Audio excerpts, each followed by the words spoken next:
Hoy, Charo! Lumabas ka nga riyan! Alam ko ikaw ang dahilan ng paghihirap ng aking mga anak! Bruha ka?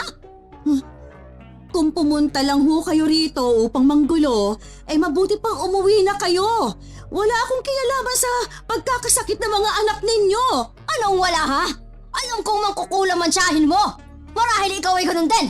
Wala kang karapatan na bastusin ako at ang alaala ni Chang sa mismong pamamahay ko. At huwag mong isisi sa akin ang kamalasan ng pamilya ninyo dahil wala akong alam sa pinagsasabi mo, Aling Tilde! Humanda ka! Pagbabayaran mo ang ginawa mo sa aking mga anak! Kaya pinaparusahan ng mga anak mo dahil yun sa'yo. Kung tinuruan mo sana sila ng magandang asal, di sana hindi sila kinakarma ngayon. Lumabas ka riyan! Magtos tayo, Charo!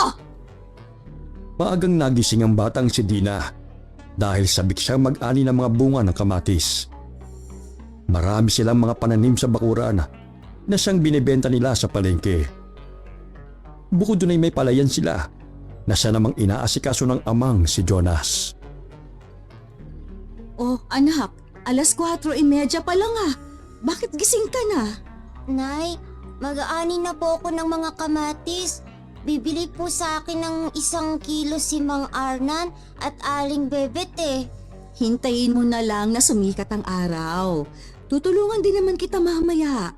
Sa ngayon, ibalot mo na muna itong mga hinango kong puto sa dahon ng saging. Order din ito ni Aling Bebet. Dadalhin niya sa kanyang mga apo mamaya. Sige po, Nanay. Nasan po pala si Tatay? Maagang nag-abono ng palay. Ang tatay mo talaga? Halos hindi na nagpapahinga. Sinabi ko naman sa kanya na pwede naman niyang utusan si Bob. Pero gusto niyang siya mismo ang gumawa para pantay daw ang paglalagay ng mga abono. Meron na po ba kayong itinabing puto para kay Tatay, Nay? Oo. Ayun oh, nasa malaking sisidlan. Diyan ka na rin kumuha ng kakainin mo. Nay, sabi ni Aling Bebet sa akin, walang lusot daw ang pera sa atin dahil masipag daw tayong maghanap buhay. Kailangan talaga nating magsipag sa buhay, anak. Dahil wala namang tutulong sa atin, kundi ang ating mga sarili lang. Kaya't habang bata ka pa, dapat marunong ka ng dumiskarte para hindi ka maghirap balang araw. Siyempre, mag-aaral ka rin na mabuti. Maswerte ka nga, anak, dahil nagkaroon ka ng mapagmahal na ama. At ng maganda at mabait na nanay. Ikaw talaga. Ikaw, Nay, maswerte ka rin ba sa mga magulang mo? Medyo. Kasi 8 taong gulang ako nung kinuha ako ni Chang Erlinda sa kanila. Dahil sakitin ako eh. Simula noon, bumibisita na lang kami paminsan-minsan sa bahay ni na inay. Hindi rin kasi kami kayang alagaan ni na inay dahil nga ang dami naming magkakapatid. Parang inampun na rin niya ako. Si Tatay, Nay, maswerte ba siya sa mga magulang niya? Hindi rin masyado. Bakit, Nay? Sinasaktan ba nila si Tatay? Kaya siguro may malaking peklat siya sa kanyang likod. Tapos, sa kaliwang balikat niya, kawawa naman si Tatay. Pero alam mo anak, lahat ng masasakit na pinagdaanan ng tatay mo, naging daan yun para makilala ko siya. Kaya nga ipinagmamalaki ko siya. Dahil sa kabila ng masalimuot niyang pinagdaanan, hindi siya naging masama, kundi mas pinili niya pa na maging responsableng ama. Pangako ko po, Nay, mamahalin ko si Tatay araw-araw. Wala po palang nagmamahal sa kanya nung bata pa siya. Pupunuin natin ng pagmamahal ang tatay mo para hindi na siya nalulungkot. Ganunan lamang ang pagmamahal ni Charo sa asawang si Jonas sapagkat nanggaling ito sa magulong pamilya at mapanakit na mga magulang. Kaya nang makilala siya nito ay nagkaroon si Jonas ng pagkakataon na makaalis sa lugar na kinalakihan. 7 taon nagtanda ni Charo sa asawa, ngunit hindi yun naging balakid upang magmahalan silang dalawa. Naninirahan sila sa lupang ipinamana ni Tia Erlinda kay Charo bago ito pumanaw. Nagtanim sila ng mga gulay at palay. Dahil sa kanilang kasipagan at tiyaga, unti-unting nagbunga ang kanilang pinaghirapan. Hanggang sa lumagko ang kanilang mga pananim na naging kabuhayan nila. Nay, tapos ko na pong maibalot ang lahat ng puto. Maari na po ba akong mag-ani ng mga kamatis? Maliwanag na rin naman ang paligid eh. O sige anak, ako nang maglalagay ng mga ito sa basket. Mag-iingat ka ha, baka madapa ka. Opo, Nay. Wow, ang lalaki ng mga kamatis. Tiyak magugustuhan to ni Aling Bebet. Bata! Bata! Kinis at ang lalaki naman yung kamatis na yan. Yan ba yung mga inaani mo? Pwede ba makain eh? Manong, wala pa ho akong buhay na mano eh. Ha? Bawal po ang hingi. Pero pwedeng bumili ka kahit piso. 2 piraso na po yun. Eh wala akong pera eh. Ay hindi po pwede. Kasi mamalasin po ang paninda ko kapag uutangin ngayong umaga. Mamalasing ka talaga kapag hindi mo ako binigyan. Napakaramot mo ah. O, Elka, itong sa'yo ha? Aray! Nanay! Yan ang nababagay sa batang madamot. At katulad mo, buti nga hindi nabasag yung bungo mo eh, ha? Akin na ito mga kamatis. Ba, may talong pa. Umiiyak na sinapo ng batang si Dina ang nabukulang noo nang batuhin siya ni Ruela. Pumasok din ito sa bakuran ng umiyak na ang bata at kinuhang basket na naglalaman ng kamatis sa talong. Dali-daling tumakbo si Charo palabas ng kanilang bahay nang marinig ang palahaw ng anak. Hoy! Anong ginawa mo sa anak ko? Walang iya ka talaga, Ruel! Magnanakaw! Nanay! Ang sakit po ng noo ko! Akin na mga to. Eh bahala na kayo sa buhay ninyo. Hoy! Salbahe ka! Pati bata pinapatulan mo, ha? Nanay, ang sakit! Binato niya ako sa ulo! Oh, Diyos ko! Ang laki ng bukol mo, anak! Halika! Doon tayo sa loob. Gagamutin natin yan. Dali-daling pinaupo ni Charo ang anak sa silya at kumuha ng aloe vera upang ipangtapal sa bukol ni Dina. Mabilis na tumakbo ang lalaki, dala ang basket. Makakalibre na naman kami ng ulam. Itong kamatis, ang dami nito. Pwede ko ito may benta. O tama. Ay, Ruel, Uh, saan pa nang galing ang mga yan, ha? Ang dami niyan, ah. Uy, saan pa nga ba? Eh di sa hardin na ebatadan. Abaloko ka talagang bata ka. O sige na, lutuin mo na yan para makakain na tayo. Sus, galit-galitan pa kunwari. Eh kakain din naman. Naku, lalaki nitong mga kamatis, ha? O sige, mag-isa ka nga, anak. Ay sige. Ay, Ruel, magtago ka. Paparating dito si Charo galit na galit. Ha? Ako nga harap sa kanya. Aling Tilde! Aling Tilde! Oh, Charo, napasugod ka yata. May problema ba? Ang anak mong si Ruel, ha? Sinaktan ang anak ko! Ninakaw pa niya mga inahaning kamatis si Dina. Hindi na siya naawa sa bata. Nasaan na siya? Hoy, Charo! Hindi magnanakaw ang anak ko, ha? Wala siya rito! Umalis siya kasama ng tatay niya sa bukid! Hindi ako pupunta rito kung hindi niya sinaktahan ng anak ko. Kaya pakiusap, ha, Aling Tilde? Pagsabihan ninyo yang si Ruel. Sana naman matutong rumespeto sa pinaghirapan ng ibang tao. Hindi lang ito unang beses na nagnanakaw siya ng mga gulay sa bakuran namin. Pero hindi ko mapapalampas na sinaktan niya ang anak ko. Ang lawak ko ng lupa ninyo rito. Maaari po kayo magtanim para hindi na siya makaperwisyo sa iba. Sakit na siya sa ulo dito sa baryo. Hoy, Charo! Hindi ko pinalaking magnanakaw ang aking anak, ha? Kaya umalis ka na! Bago ko pa ipokpok tong tabo sa ulo mo! O sige, subukan mo. Dahil hindi kita uurungang matanda ka. Kaya lumalaking bastos at walang direksyon yung anak mo eh. Dahil konsentidor kang ina. Aba! Lumayas ka! Layas! Agad na isinarado ni Aling Tilde ang pintuan. Umalis si Charo at tumungo sa barangay hall upang ireklamo ang ginawang pananakit ni Ruel sa kanyang anak.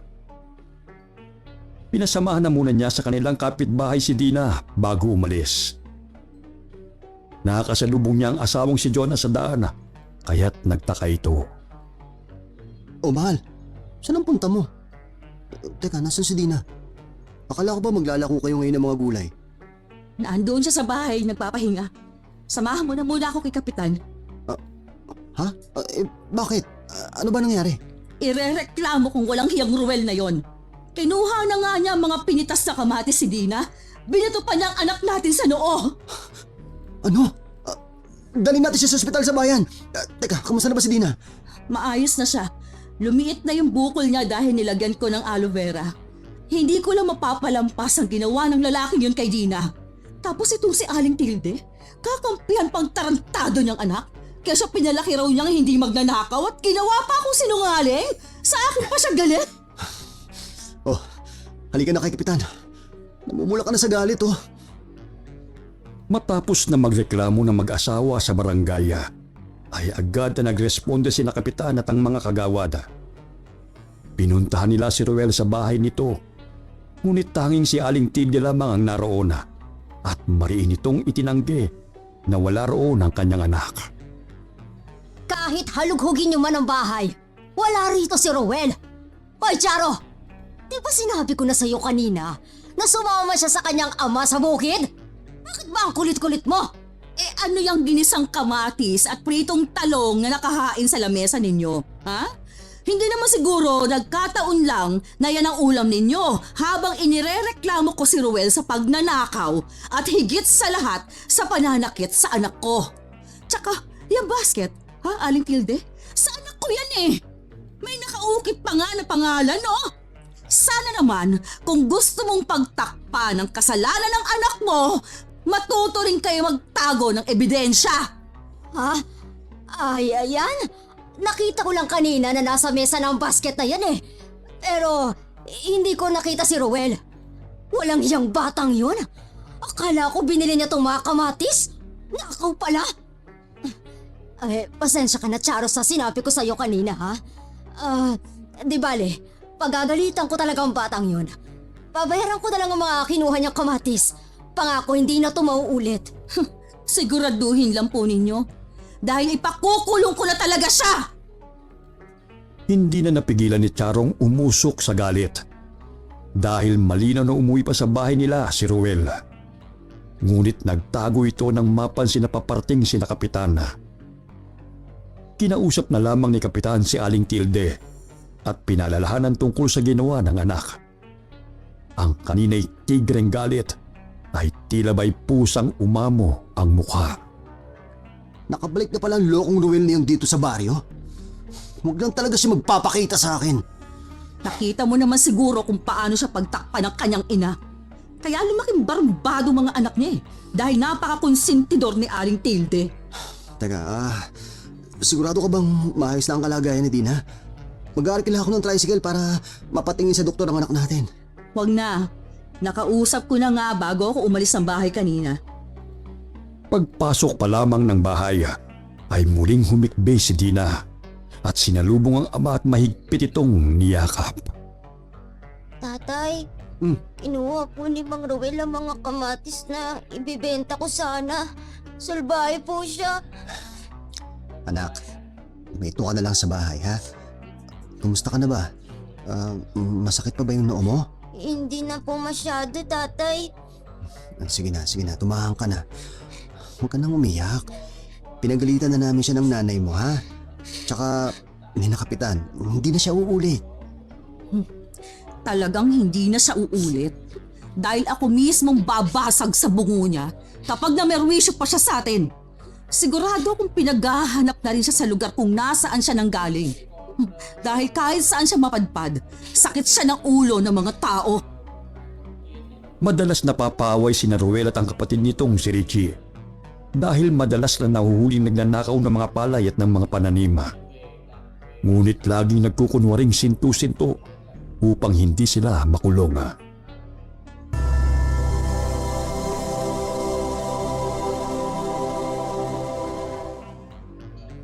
Hapon, papauwi galing bukid sina Jonas at ang tauhan nitong si Baba.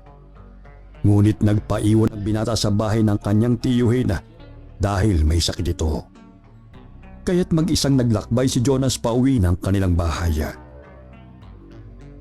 Habang naglalakad, bigla na lamang siyang napasapaw sa kanyang ulo nang may malaking bato na tumama sa kanyang ulo.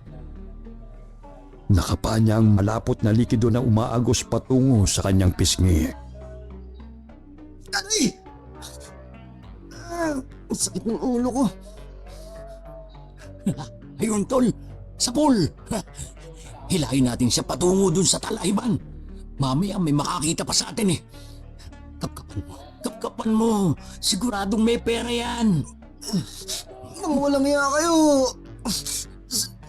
Sino kayo? Uy, tumahimik ka. May pera nga. Huh? Mukhang nakadelihin siya. Ha? Uy, 2,000. Kunin niyo na lahat ng pera at umalis na kayo. Alis. Ha? Malaki atraso niyo sa akin. Pinaghahanap ako ni na kapitan ng dahil sa matapang mong asawa. May magagawa ba siya ngayon? Kung papatayin kita? Wag! Kunin niyo na lang yung pera. Yun lang naman ang kailangan niyo, di ba? Hindi lang pera kailangan ko, kundi ang patayin kayo. Unahin na muna kita tapos isusunod ko yung ina mo. Pakiusap, wag! Wag! Napapangiwi si Jonas habang nararamdaman ng matigas na bagay na tumatama sa kanyang mga paa. Hanggang sa hindi na niya ito maigalaw.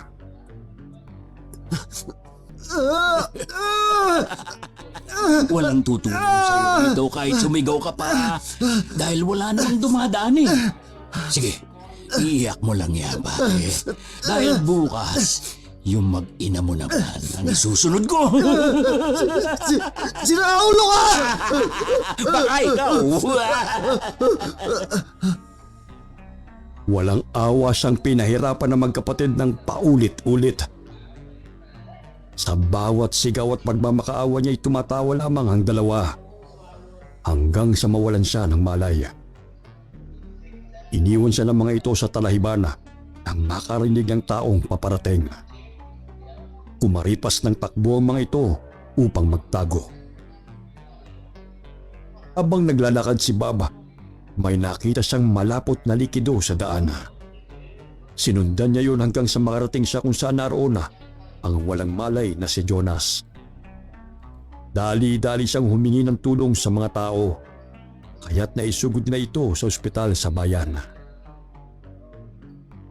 Hindi na muna pinaalam ni Bob kay Charo nangyari kay Jonas. Laking pasasalamat ng binata dahil naagapan niyang iligtas ang buhay ng lalaki. Kinabukasan, agad itong umuwi ng baryo kasama ang kanyang kapatid ni si Lalay. Halos hindi makapaniwala si Charo nang marinig ang nangyari sa kanyang asawa.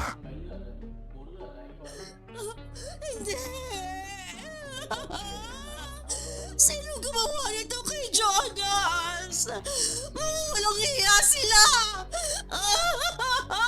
Nay, ano po bang nangyari kay tatay? Nasa ospital ngayon ang tatay mo, anak. Magbihis ka. Pupuntahan natin siya. Nagkasakit po ba si tatay? Masama ang kalagayan ng tatay mo ngayon. Sakay ng tricycle, hindi maiwasang umiyak ni Charo. Hindi pa natutukoy kung sino ang salarina. Ngunit malakas ang kanyang kutob na si Ruel ang nanakit sa kanyang asawa. Halos gumuho ang mundo ni Charo nang malaman mula sa doktor na malaki ang pinsala sa katawan ni Jonas. Nay, bakit po? Ano po bang nangyari kay tatay? Makakalabas po ba siya ngayon? Anak, hindi na siya makakakita kahit kailan. At hindi na rin siya makakasama sa pag-aani ng mga gulay dahil Hindi na siya makakalakad. Nanay, makakasama pa ba natin si tatay? Oo naman. Aalagaan natin ng mabuti ang tatay mo. Mahigit na 1 buwan na malagi si Jonah sa ospital. Madalas din itong umiiyak dahil sa nangyari sa kanya. Umuwi sila ng baryo at tanging ang nagsilbing mga mata at paa niya ay ang kanyang mag-ina. Pasensya na kayo ha. Kung naging malaking pasanin na ako sa inyong dalawa. Dapat ako nag-aalaga at nagpuprotekta sa inyo eh. Tatay, hindi kita pababayaan. Mahal na mahal ka namin ni nanay. Huwag mo kaming alalahanin, mahal. Nandito naman si Bob at ang pamilya na natutulong sa palayan. Maaasahan sila pagdating sa trabaho. Tsaka kapag wala ako, nandito naman si Lalay na sumasama kay Dina. Mahal, ayoko lang na maging pabigat sa inyo. Kahit kailan, hindi ka magiging pabigat sa amin. Sa tulong ni Baba, inihiga nila si Jonah sa katre. Mas lalong naramdaman niya ang pagmamahal ng kanyang mag-ina dahil hindi siya pinabayaan ng mga ito. Madalas na pinupunasan ni Dina ng langis ang paa ng ama upang hilutin. Dahil yun ang sinabi ng doktor na maaari nilang gawin. Malakas ang kutob ni Charo na si Ruel ang siyang nanakit sa kanyang asawa. Ngunit wala siyang ebidensya na makapagtuturo sa lalaki. Halos doble na ni Charo ang katawan sa paghahanap buhay. Nakakasalubong niya ito at maangas pang nakatingin sa kanya habang kumakain ng bayabas. Ano tinitingin-tingin mo? Ha? May gusto ka na siguro sa akin, no? Kung sa bagay, baldado na yung asawa mo eh. Kaya gusto mo ng palitan, no? Ha? Bastos! Oh? Kahit kailan, walang babaeng magkakagusto sa'yo! Dahil bukod sa tamad ka, wala kang kwenta! Malakas ang kutob ko na may kinalaman ka sa nangyari sa asawa ko! Dahil alam kong halang ang kaluluwa mo! Uy! Huwag ka naman ganyan. Alam mo, Charo, masama mamintang. Kung ako sana ang sinagot mo noon, di sana hindi ka nahihirapan. Mapapasaya ka pa ba ng baldado mong asawa? Sayang yung ganda mo. Kahit kailan, wala ka talagang modo! Bastos! Hinampas ni Charo ng bugkos ng sitaw ang lalaki. Dahilan na tumakbo ito palayo. Ilang sandali pa'y nilapitan siya ni Aling Tilde at sininghalan. Bakit mo sinasaktan ang anak ko, ha? Ikaw na babae ka? Palagi mo nalang pinahihiya si Rowel mula ang panoon. Turuan mo kasi, ng magandang asal yung anak mo! Dahil tumatanda lang ang kanyang edad, ngunit wala pa ring modo. Hindi ko nagugustuhan ng tabas ang dila mong babae ka, ha? Mas hindi ko nagugustuhan ang ugali ninyong mag-ina! Dahil pareho kayong bastos! Anong sinabi mo, ha? Kaya lumaking barumbado yung anak mo eh. Dahil sa paraan ng pagpapalaki mo. Ikaw ang dapat sisihin kung bakit naging sakit siya ng ulo ng baryong ito, Aling Tilde! O ikaw, sumusobra ka ng babae ka. Ano bang ipinagmamalaki mo, ha? Minsan ka lang sinuwerte. Akala mo kung sino ka na? O ngayon, siningil na kayo na karma. Kaya nangyari yan sa asawa mo. Ang taas ang tingin mo sa iyong sarili. Pinalaki ka lang naman ng mangkukulam. Mangkukulam? Alam niyo, Aling Tilde, kahit na namatay man si Chang, maayos pa rin ang itsura noon hanggang sa huling sandali niya. Ikaw nga itong nagmumukhang mangkukulam eh. Ang tagal mo nang pinapakalat sa baryong ito na mangkukulam siya, ngunit namatay lang siya na hindi mo naman napapatunayan. Ayusin mo muna ang itsura at ugali mo. Pati ang ugali ng mga anak mo, bago mo ako pagsalitaan ng kung ano-ano! Agad na umalis si Charo at iniwang natameme si Aling Tilde. Inilingid sa kanyang kaalaman na mula pa man pagkadalaga ay hindi na magkasundo ang tiyahin at ang matandang babae dahil sa away sa lupa. Samantala, habang wala si Charo sa bahay, nagligpit na mga gamit si Dina sa kusina. Napaka niya ang maliit na parisukat na semento kaya nahati yun sa dalawa. May napansin siyang maliit na kwaderno sa ilalim noon kaya kinuha niya yun. Sa loob ng pahina ay may mga guhit at nakasulat. Binasa niya yun, ngunit hindi niya maintindihan. Ilang sandali umihip ang malakas na hangin. Inilagay niya ang maliit na kwaderno sa kanyang baga at muling nagpatuloy sa paglilinis. Simula ng araw na yun ay lihim niya itong binabasa. Sa tuwing minabasahin niya ang kanyang ama, madalas niyang sinasabi na sana'y managot ang mga taong responsable sa pagiging baldado nito. Tay, sumasakit po ba ang binti niyo? Wala akong nararamdaman, anak. Kahit kurutin mo pa yan. Kahit na kagatin ka ng langgam? Oo, dahil namamanhid na yan.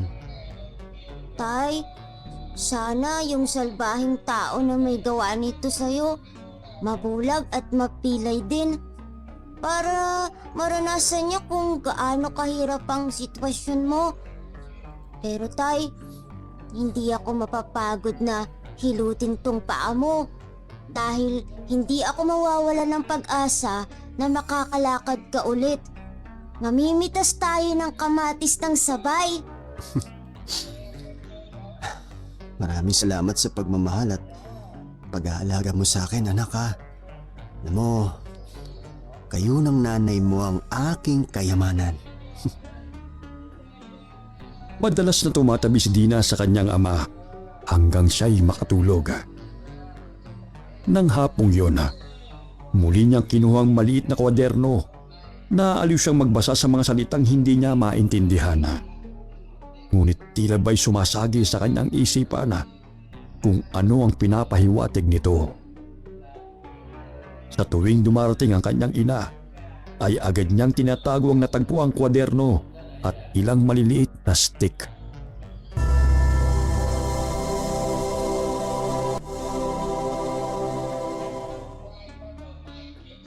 Inagabihan na.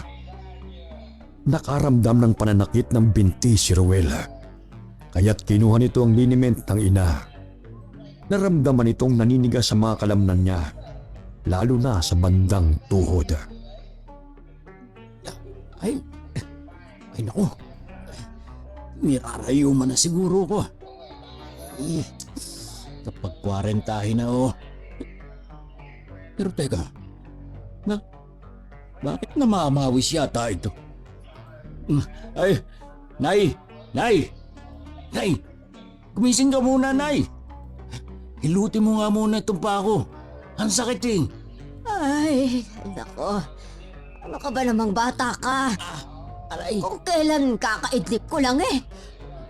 Kung saan-saan ka kasi nagpupunta. Eh, natural naman nasasakit talaga yung mga binti mo. Para kasing aray, nangangalay na hindi ko maintindihan eh. Parang umiinit yung laman. Teka, sandali. Parang namumula at lumalapad pa. Hilutin mo na kasi, Nay. Ang sakit nga eh. Sandali lang. Sandali. Ano na naman ang nangyari sa kapatid mo, ha? Ikaw na muna ang maghilot ng binti mo at pupuntahan ko lang. Eh ako na unang magpahilot sa'yo eh. Ay nako, kayong dalawa, para mga batang paslet. Uminom kayo ng gamot kapag masakit ang ulo nyo. Itong paracetamol, Richie. Lumakas ang sigaw ni Richie nang maramdaman na parabang mabibiyak ang kanyang ulo dahil sa sakit. Maging ang kanyang mga mata'y kumikirot. Kinurap-kurap nito ang mga mata. Ngunit lumabo ang paningin nito na halos may tumatakip na ulap sa kanyang paningin. Napahawak ito ng ulo dahil hindi na makayanan ng sakit. Ayan na nga bang sinasabi ko sa inyo na huwag kayong gumala ng tanghaling tapat? Oh, kaya yan, tinan mo. Dahil sa sobrang init, sumasakit ang ulo at mga paa nyo. Palibhasa, ang titigas ng mga ulo nyong magkapatid. Kanino pa ba kami magmamada? Di sa inyo. Anong sa akin? Ang sabihin mo sa tatay mong barumbado. Hala, gusto ko na matulog. Bahala kayo sa buhay nyo. Pansamantalang natanggal ang nararamdamang sakit ng magkapatid nang makainom sila ng gamot. Ngunit kinabukasan na, hindi maimulat ni Richie ang kanyang mga mata dahil sa pamamaga. Napuno rin ng muta ang palibot ng mga mata nito. Nay! Aray ba? Nay! Ang sakit ng paa ko! Tingnan mo, Nay! Nagmamanas! Aray ko! Sumasakit na naman! Ay naku, ano bang nangyayari sa inyong dalawa, ha? Ay, Dinig niyo pa kami ng tatay niyo. Ay, ang sakit! Parang sinisilaban ng mga laman ko! Tama, kinukulam kayo ni Charo. Hindi ako nagkakamali na siya ang nagpapahirap sa inyo. Dahil siya lang naman ang galit sa atin eh. Teka, dyan na muna kayo ha. Pupuntahan ko lang ang babaeng yon. Ay, pagubot mo na lang muna kami bago kayo makipag-away. Kailangan ko siyang makausap. Kayo din. Dahil kinukulam niya kayo. Ay naku, humanda sa akin ang babaeng yon. Patabog na tinungo ni Aling Tilde ang bahay ni Charo. Nagwala sa labas ng bakuran, kaya't maging ang kanilang mga kapitbahay ay nagising. Hoy, ikaw na babae ka ha? Hindi ka na talaga nagpapigil? At tuluyan mo lang ang kinulam ang mga anak ko? Ang aga-aga nag-ieskandalo na kayo? Anong kinulam? Ha?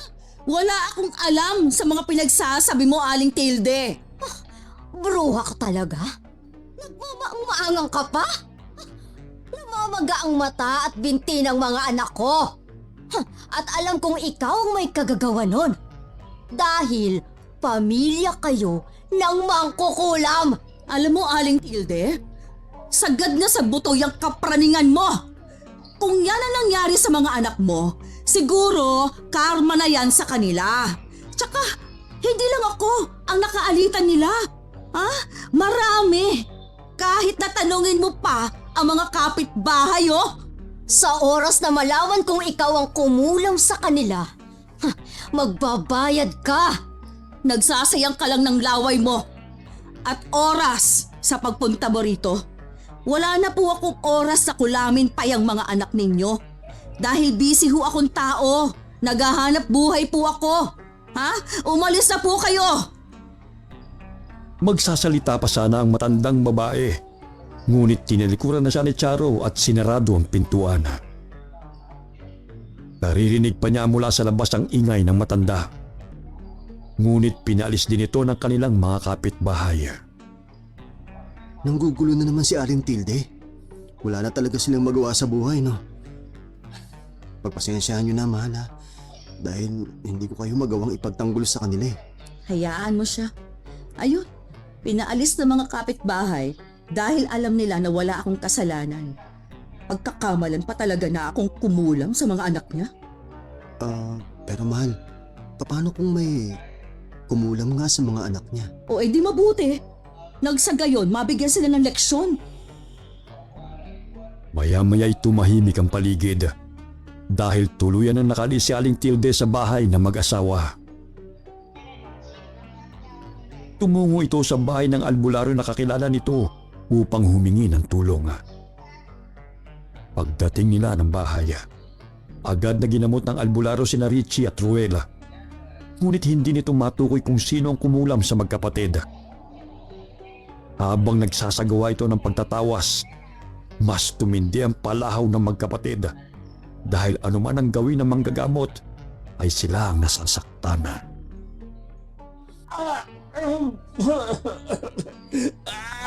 Imbis na gumaling ang mga anak ko, mas lalong nasasaktan na. Di kaya ikaw, Alberto, ang kumulam sa kanila? Nay, hindi ko na talaga kaya yung sakit. Parang iniihaw ang mga paa ko. Tapos sumasakit na rin yung mata ko. Konting tiis na lang, mga anak. At gagaling din kayo. Sa tuwing nagsasagawa ng orasyon ng albularyo, ay mas lalong lumalala ang kalagayan ng magkapatid. Kaya't pinalis na lamang ni Aling Tilde ang manggagamot at naghanap ng ibang albularyo. Ngunit hindi pa rin gumagaling sina Richie at Ruela.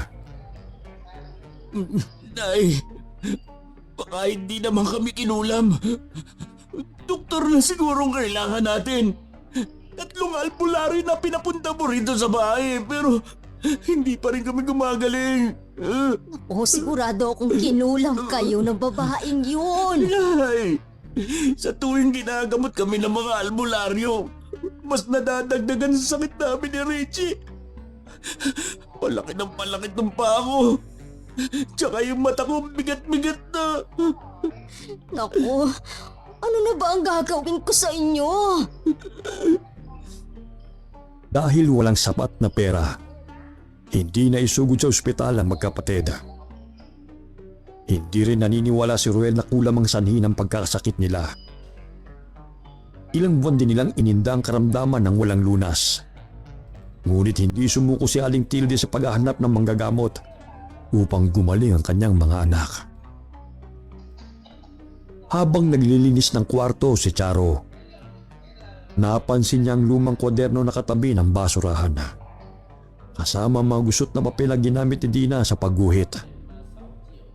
Binuklat niya yon at napansin na nagkalat na ang mga tinta sa mga pahina at hindi na magagamit pa. Kaya isinilid niya yon sa basurahan. Dinala niya yon kung saan nagsisiga si Baba. Kasabay ng pagtupok sa apoy ng lumang kwaderno ay halos umalingaw-ngawang malakas na palahaw mula sa bahay ni Aling Tilde. Maya-maya'y nangingisay na ang magkapatid at unti-unting nawala ng buhay. Halos masiraan ng bait si Aling Tilde sa pagpanaw ng kanyang mga anak. Lingid sa kaalaman ng lahat. Nang matagpuan ni Dina ang lumang kwaderno ni Tia Erlinda at nang basahin niya yon sa tabi ng kanyang ama, ay pinapatawa na pala niya ng sumpa ang mga taong nanakit sa kanyang ama. Dahil nananalaytay din sa kanyang dugo ang pagiging manggagaway na mangkukulama na matagal nang inilihim ni Tia Erlinda. Wakas. Okay, sana po nagustuhan niyo ang kwento natin ngayon. Shoutout po tayo kay Elisa Aquino from Pulpugan, Consolacion, Cebu. Hi kay Beautylin from Hong Kong. Shoutout kay Napolin and Wawi. Hi kay Grace Arcilia from Tarlac. Shoutout sa Sukgang Suyod family from Kalibo, Aklan. Shoutout sa Team Pamukol na sina Kuya Ryan, Kuya Trunks, at kay Katropa Elisardo from Marco Nunez. Hi kay Manilin Tagle from Jeddah, Saudi Arabia. Hi kay Narina Salenga from Riyadh, Saudi Arabia. Hi kay Maria B. Gonzaga. Hi kay Telma Salazar from Riyadh, Saudi Arabia. Hi kay Dairen from Singapore. Hi kay Jessica Sobremonte. Hi kay Cheryl Bertodazo from Bahrain. Happy birthday kay Jerry Narvasa mula kay Geraldine Narvasa. Hi kay Jackie Lou Ponce. Shout out kina Brenda and Michael Grencio from UAE, Fujairah. Okay. Kung nagustuhan niyo po ang kwento natin ngayon, huwag niyo po sanang kalimutan na mag-like, mag-comment, at mag-subscribe. Malaking tulong po yun para magpatuloy po ang aming channel. Muli po, marami pong salamat sa inyong lahat and God bless all of you.